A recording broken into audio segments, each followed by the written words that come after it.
Hello people, how you doing? So this is going to be the first video I'm going to do. It's going to be one of three showing how to install the rear Luminix Putco LED light. So this is for the rear end of your vehicle. I'm going to do another video of the front and then another nightly video where you can see all the lights, the front and the back illuminated. But it's not really that hard. This is really like a universal video. So the basic concept of this video for this particular model, which is a 2009 Ford Fusion, can be used for other vehicles like an F-150, F-250, 350. No matter if it's a Taurus or an Explorer, Excursion, whatever. It's same basic principle. So this video alone can help you along the lines of installing those on your vehicle itself, regardless of what year it is. So that's why I was making this video, because it's not specifically for the Ford Fusion, but it's the same basic principles. So I want to do that and share that with everybody else. The amount of looks and everything that I get, the reactions I get having this in my vehicle is crazy, especially at night when I can light it up. The thing about it is I wanted it to be oversized, because as long as it's oversized, like, people knows it doesn't belong in this vehicle. So here are some of the tools you're going to need. Zip ties will be very beneficial. Any one of these three snips right here would be beneficial. This is the original Ford emblem that I took off. You can either go between flathead screwdriver or pry tool. Pry tools are important. They're a lot better, safer, so you don't scratch your paint or interior, whatever. The drill with a 1/4 inch impact drill with a 1/4 inch bit. The flashlight is going to be later in my next video when I talk about installing the front. Then the alcohol and any type of wipes, or not really wipes, paper towels. You can get the blue type, that's for like working on vehicles, or you can go ahead and get regular paper towels, really doesn't matter. And I'll walk you through all of that. Razor blade is cool and important, and along with, or like if you have a tinning kit, that razor blade will work as well. So first of all, let's walk through it. So here's the emblem itself. You can't see it right now because it's too bright in the day. So I'll do it later on tonight when you can. And I'm gonna get into other stuff too. I wanna make a video for how to install hood ornaments on different vehicles, which is almost like another universal concept. But that was the emblem that's gonna light up. This is the wiring harness, or the wiring that goes along with that. And what I did was I ran along the other wiring that was already pre-existing. They gave me 3 zip ties. So here's one, this is 2, and I have a third one down here. So excuse my hand, I have notes on there as reminders of certain things. I normally, when I work on my cars and I do little stuff, and excuse my trunk too, I have stuff in here. So I normally do this stuff at like car washes, because one, it's a little more pressure having other people around for me to complete whatever it is that I start. The other thing is the amount of attention that you get, and if you can draw in a crowd, if you can draw a crowd while you're working on your vehicle, that's one of the biggest compliments. But the best reward is afterwards, once you've actually completed what you've started. So let's get this. When I got the emblem, it had this piece right here, and I would have done it beforehand, but I didn't know what I was getting myself into, so I had to work throughout the kinks. So I'm going to make it simpler for you, just walk you through the process. Right here, this red was connected, and there's a button here that was also connected to this battery, and you can see the red and the black. Red symbolizing power, black symbolizing ground. So I could press on this button right here, and when I press the button, it would illuminate the light, so that way I knew it worked. That's a testing thing that you can get to let you know that you have a good quality product and that it is working. I got this emblem here. It's 7 inches wide. I don't know the other dimensions, off of eBay. It was $99. The front emblem that I got was $194, and I got that off of eBay as well. You want to be careful when you get the front emblem, because there's 2 different styles. There's the type that has the camera on it, and then I guess a part where it shoots out washer fluid. I didn't get that particular version. I got the other version without any holes on it, but we'll get into that in the next video. So, running off of the wire that comes from the LED, it comes down here, and I ran it down here, and what I did was I attached it to my tail light. Not too difficult. The only complication and problem is with different vehicles, the taillights are going to have different colors. So depending on your vehicle, your color, and then the model, if it's SUV or a truck or a car, Taurus or whatever, the coloring may be different. The main thing that you want to find is going to be your ground wire and your positive or your hot wire, your high voltage. So right here, run off of the wiring that they had given me, the white was like the ground, the brown is like the power, and then these other two wires I didn't need, so I cut those and I put this tape on it. People normally use electrical tape. I just use basic duct tape because I don't think it's going to get that hot, and I didn't think electrical tape would be necessary. So what I did was I found upon my tail light, turn them on, I had to make sure it was working. So I spliced the wire. See, this is a wire that's coming from my tail light that I didn't need. I spliced it, which means I basically cut the wire down. Get the plastic off of the wire, and you attach the other thing that you're trying to power to it. And I realized that it wasn't what I needed. So in testing it, what you want to do is you want to turn your lights on. You can either have the headlights on or just the twilights. The twilights is good enough. So when you turn it, you want to attach the wires after you strip them and make the wires bare and connect them to two. The good thing about this product is the fact that even if you hook them up wrong, you're not gonna make the part defective. You're not gonna destroy it. You're not gonna kill it. So the thing is, I tried one process which didn't work. Like I said, mine is a 2009 Ford Fusion. It may be similar for the closer years to it as far as the wiring colors. This one here is black. This wire is black. This symbolizing the ground. This one here is like a tan with a yellow stripe to it, and this other wire is like a grayish color. So like I said again, the white wire from the harness that they had given me for the LED was the ground, and then the brown was the power.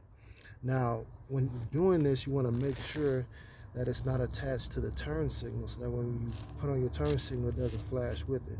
So just having it on the twilights or the headlights will make that a lot simpler process.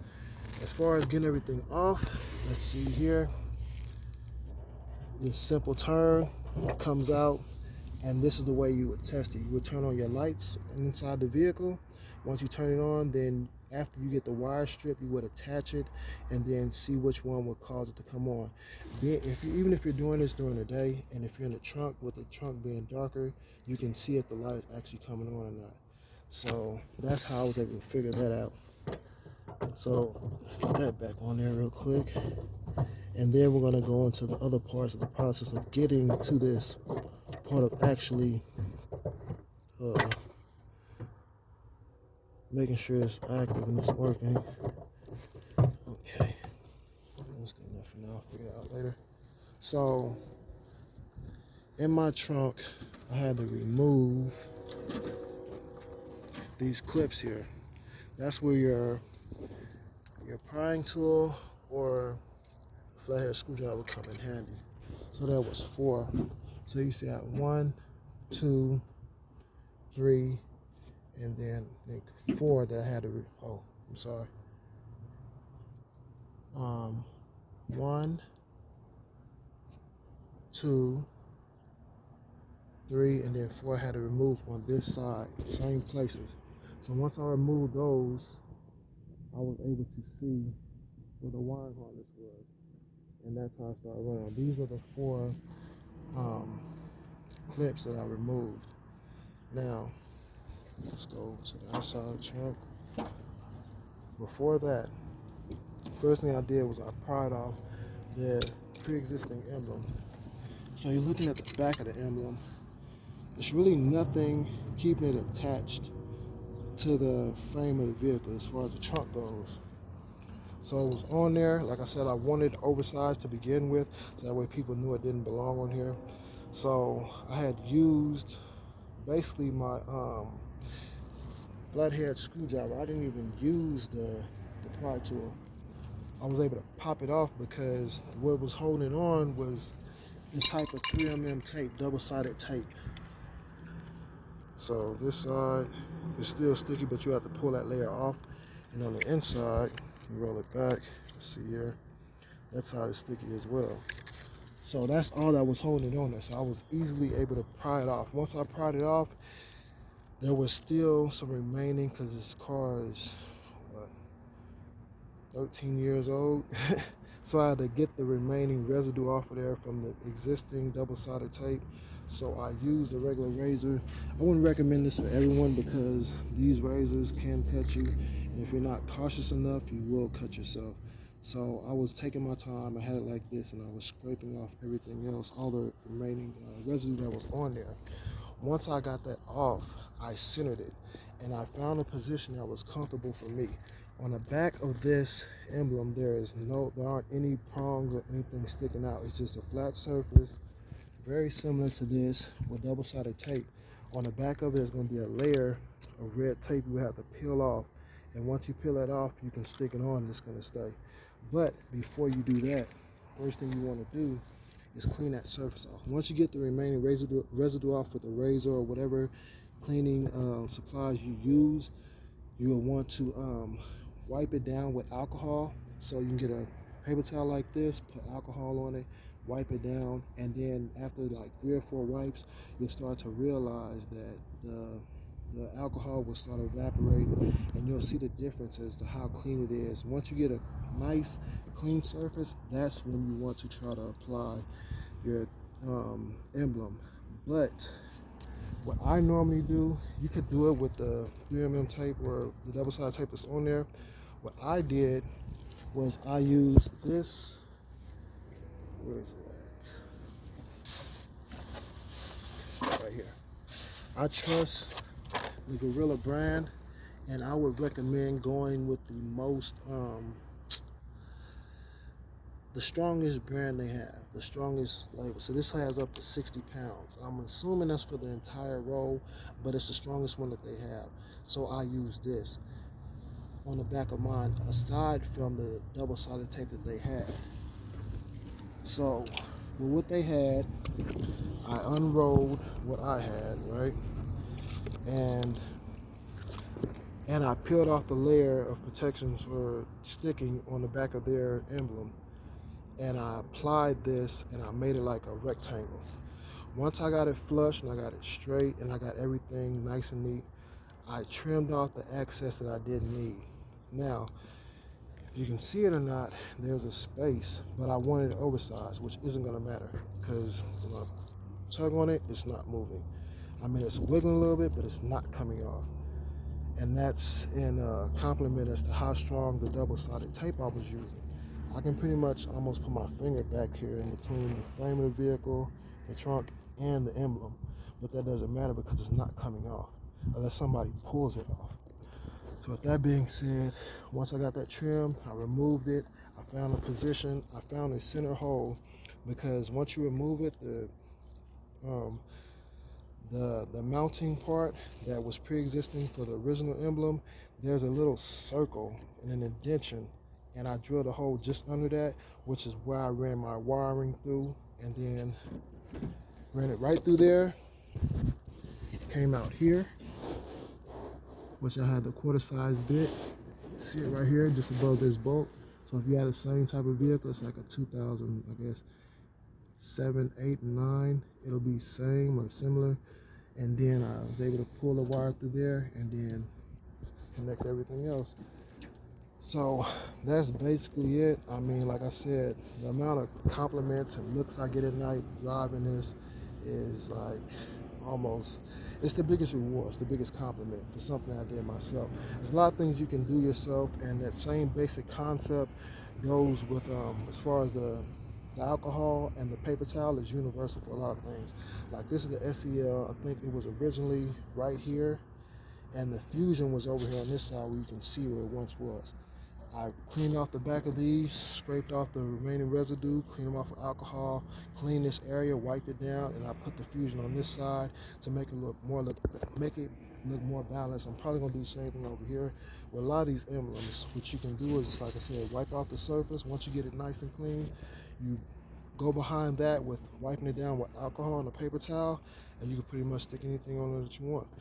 But like I said, there's other stuff I want to get into. It's my first video, so if you want to like and subscribe, that's fine. If you don't, that's cool too. I still plan on doing more things as far as like talking about installing decks, hood ornaments, various other things. So look forward to the second video, which is going to be installing the front emblem, and then after that I'll have a third video which will be a night version of how it looks, how they both look illuminated. So thank you for your time.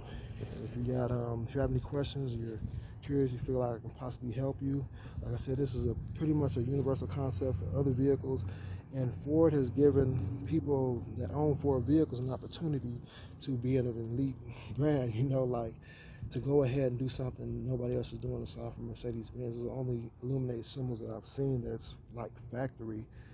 But yeah, again, the part for the back was $99. Like, let's say if there was some younger teenagers that want to start a car club based upon Ford vehicles, and they want to put these emblems on the front and the back, like the illuminated ones car club or something, that would be a cool thing to do. Ford Tauruses, Explorers, Excursions, Fusions, whatever, just to have something to do and have something constructive and positive to do. So yeah, that's that. And one more thing before I close out this video.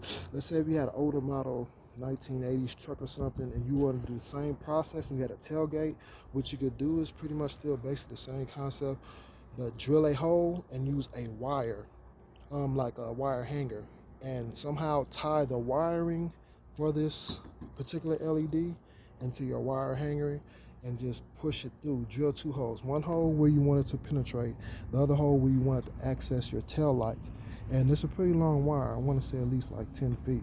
So that shouldn't be a problem for you at all. So that's another reason why I want to make this video. If you had a tailgate or even a SUV or a van and you wanted to do the same type of thing, drill a hole here, wherever you feel comfortable, wherever's going to fit for you, and another hole, and then,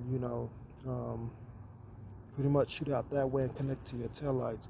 Something else you may want to do is use the 3mm or use the Gorilla double-sided tape again to kind of protect your wiring harness and prevent water from getting inside. So if you figure out a way of putting the tape around that so that way water wouldn't penetrate your trunk or your tailgate, that would help as well. But yeah, this is just the first video. Hopefully the next one is shorter, but I apologize about that. Thanks for your time.